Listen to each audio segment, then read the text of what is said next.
Ngithanda ukuthi ke nginibingelele khona la ku Backspace sengiphinde ngabuya ke futhi nezindaba ke nje ithinto ezedisk indaba ke nje ezenzeka lapha kumaqembu akwi PSL.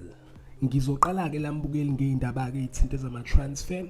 Ngizoqala ngayo ke indaba ethinta iKaizer Chiefs naye kumdlali walapha eZimbabwe yena ke uLuda Munakhandafa.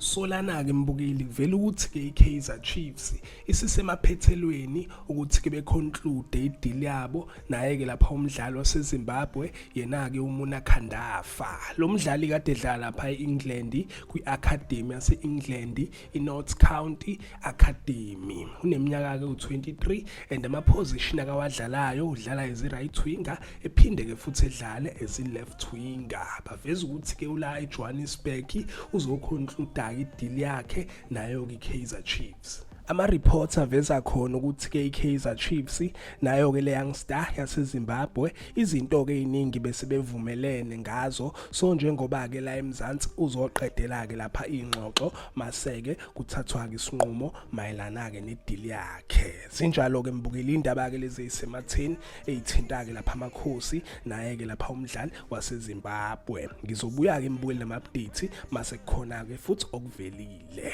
Ngidluleke mbukeli ngiyelapha kwindaba ke ethinta umdlali weMamelodi Sundowns yena ke uPeter Shalulile. Kunama reports ke lambukela avelayo athinta yena kuShalulile, kuvela ukuthi ke maningi amathuba ukuthi ke uPeter Shalulile eyishiye ke Sundowns ekupheleni kwayo ke season. Baveza ukuthi ke maningi amaqembu afuna yena uPeter Shalulile and ingxoxo ke ziyaqhubeka between iSundowns nawo ke lawo maqembu. Babeke sebeveza ukuthi ke kukhona ke namaqembu akhona lapha kwiPSL ebese ke iqalile ingxoxo nayo ke Sundowns mayelana naye kuPeter Shalulile mase kubaye ngamaqembu angaphandle akhona ke la eAfrica namanye ngamaqembu wale go Middle East. So injalo ke mbukeli maningi kamathuba ukuthi ke uPeter Shalulile eshiyeke khona lapha kwiSundowns ekupheleni kwayo kwisizini.